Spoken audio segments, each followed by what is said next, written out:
This is why or why not with the Watsons. Today we are talking about our 7 kids. 7. Right, 7. So how do we manage that? What does our day look like? We're here to let you know that it doesn't matter if you have 1 or 12. There's hope. There's hope for you. So join us. There's hope. There's hope. Keep hope alive.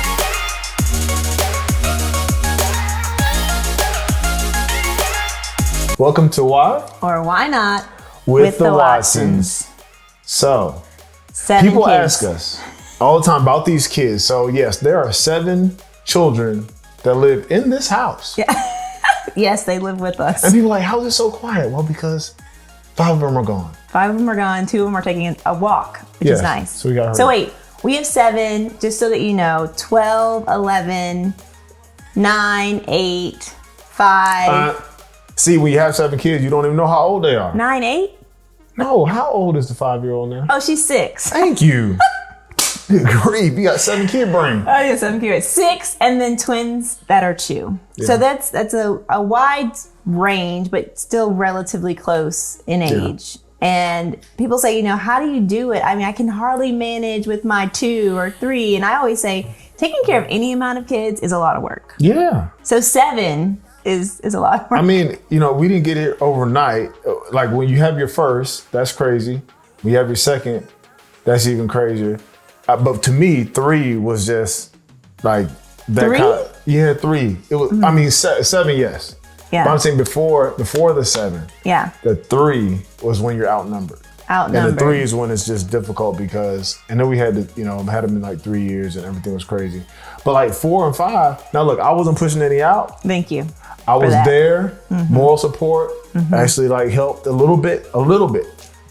I basically just caught, like you were doing it, you just catch. You basically just catch. Yeah. But the 4 and the 5 was cool, 6 and 7, that's on another level.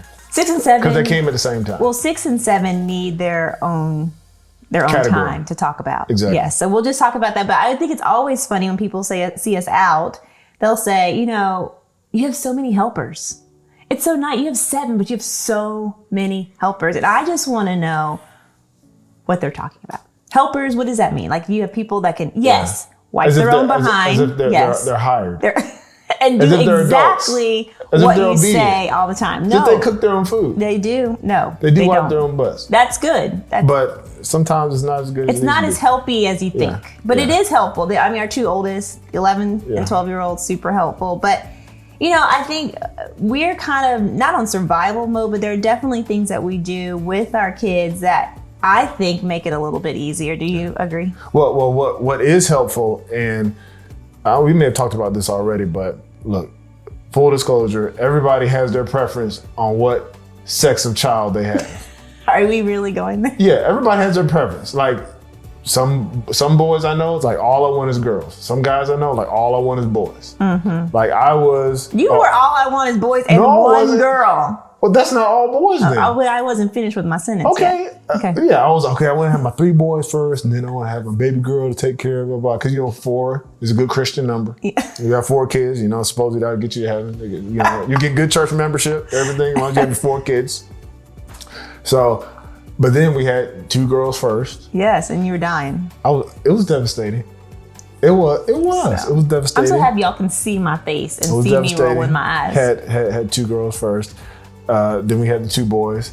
But to that helper part, I love all my kids. I do. Respect all my kids. I do.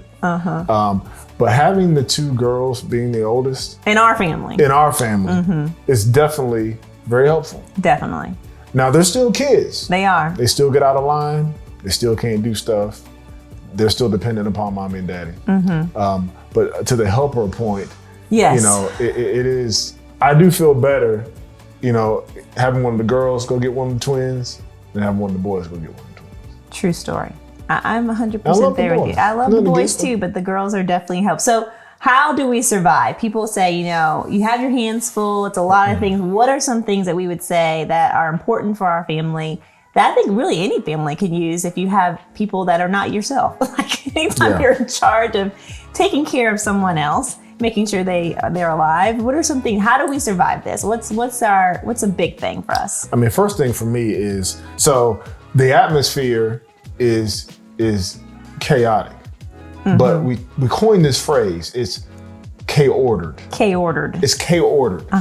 So, and I probably should write that with a K since you're Kirsten. Because it's Kirsten. That's a good idea. I didn't even think about that. I get some t-shirts. We are K-ordered. Yeah. K-ordered. So it's chaotic, but it's like ordered chaos. Like there's a method to the madness. Like there's times when it's just really loud, and because we have about 96 or something lines of communication in this house. There's actually a math that goes. I think the 90 is all asking me a question probably, at the same time. Yeah, Mama Kenna. But the order part of it is there's intentionality with our schedules. Bedtime. Bedtime is a big one. Bedtime is huge. Even what time we eat, the kids know what to expect. And so there has to be some sort of order in the chaos when you're surviving 7 kids. And look, some people we know a family with 12 kids. And so it runs the gamut. Right. But in any event, whether you have 1 or 12 or 20, if you're going to make this thing work, you need to have some sort of schedule. Well, I think, like you said before, we didn't all of a sudden just have 7. Like we had 1 first, then 2. So we added on 1 at a time until the very end. So this is not something that just started. Rather, it's something that we kind of decided early on, some of the things that we thought were important. And then as we added more kids, they had to like get in line with what we were doing. So they knew what to expect. Because we figured out something worked. Something about that worked. And a big part of that is schedule. And you talked about waking up. So we have the clock that basically turns green and tells them when they can exit their room. So that's huge because explain it, because some people are probably like, what? Okay, so it's a clock. Yeah. Some people are like, what, huh? You got a stoplight in the room? No, it's not a stoplight. It's a clock. And you set it to whatever time. And basically we taught our kids, like, okay, you cannot leave this room unless, an arm is falling off or something serious has happened. Do not leave this room until this light turns green. So we use that for nap time as well. So they stay in their room until the light turns green, which is huge. And then we also have a bedtime at 7:30. Yeah, because once it's past 7:30, I'm in overtime. Overtime. They don't pay me enough to do overtime. So 7:30, everyone is in their rooms. Now, the older they get, the top 2 girls, I say the top 2, they're able to only read until after 7:30. But the idea is that we pray, and you go to your room, you turn off the light, and you go to bed at 7:30, which allows me and you an opportunity to be an adult. Yeah, we want to adult sometimes. Adulting, though, is how you get 7 kids. So maybe we don't need an adult all the time. But Benjamin said, you need adult time. You do need adult time. So it's I think that's the main thing. Like waking up at a decent hour, staying in your room. If you wake up and like, Mommy, I'm up at 6:30. What do? I don't know. Pray, talk to God. Talk in your head. Do some push-ups. Do something, but do not come out of that room and come talk to me. Like, I love you, but I don't want to see you. And I'm really strict about that. You are. So waking up and going to bed, I think, is a huge thing in this house. They know, you have to be really sick and we've had people the next morning like, I had a bloody nose, but I took care of it. I'm like, good for you. Good. I didn't need to be there for that. But the good thing, though, is that when a grandmother or a babysitter comes over, right? It's helpful for them that the kids already know the routine, right? So it's helpful for us, for them to know what's expected, and so that when someone else comes into the house, they can kind of run it on their own. Right. That goes for eating too. So I think another big part. So we were homeschooling for a while. So that was when we had 5. They were all at home.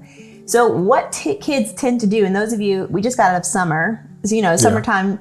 And, they just want to eat all day. Like, they want to graze. And I'm not really about that life. So what we decided was we'll have a breakfast. And this is kind of getting me on the back end because at school, they don't want to eat cereal. They just want me to make homemade biscuits and you were doing eggs and all that. Not too much. You were just, So you were hooking them up. We have buckets. So we eat breakfast at the same time or in the morning. We eat dinner at 6:30, lunch is in the middle, and then there's one snack at 4:00.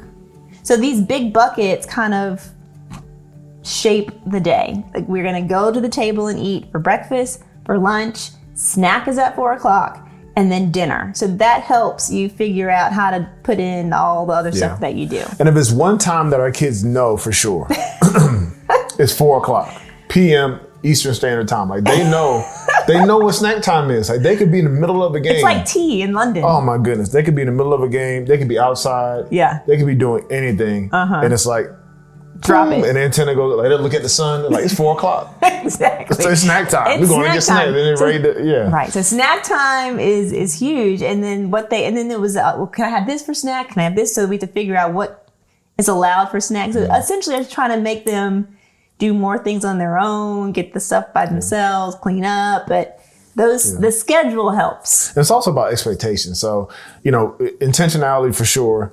But expectations during COVID. So everybody went through COVID. Everybody was on lockdown. Like I remember you getting the biggest Post-it note I've ever seen in my life. I love those. And put it on the wall. Right. With the schedule. What time you wake up. Go get this for breakfast. Do this afterwards. Read or whatever it is. Study. Go outside. Just had a schedule. And also, like for me, schedules give me a sense of accomplishment too. And that's just on a personal note. Yeah. And so I think part of teaching kids about scheduling and about ordering in a K-ordered house is so they can have a sense of accomplishment because it's only going to get more busy as they get older. Like our oldest are only 12, and so I'm not trying to give advice to a teenager or any parent that has kids older than mine. Well, because it changes when they have practices and like we're just getting into that. We're just getting into that. It changes. And one thing I will say about that is that our oldest, who's now dancing 5 days a week, 6 days a week, she realized that she's gonna miss some dinners and that she's like, wait, I'm missing dinner. It's like, so it's cool to see how when you make something a priority as they're growing up, when they move out of that, they feel as though they're missing something. And so then we have to make, we're all here for breakfast. So it's like, we have to make that our family time because, they're at school for lunch. So things kind of shift. And, as our kids get older, some of this will shift, but they've been ingrained, like, this is the time that we sit as a family and we talk and we do things, and they end up missing it. She had to side note, she had to already apologize to her family, to her siblings, because she's going to miss part of Friday night movie night because of dance.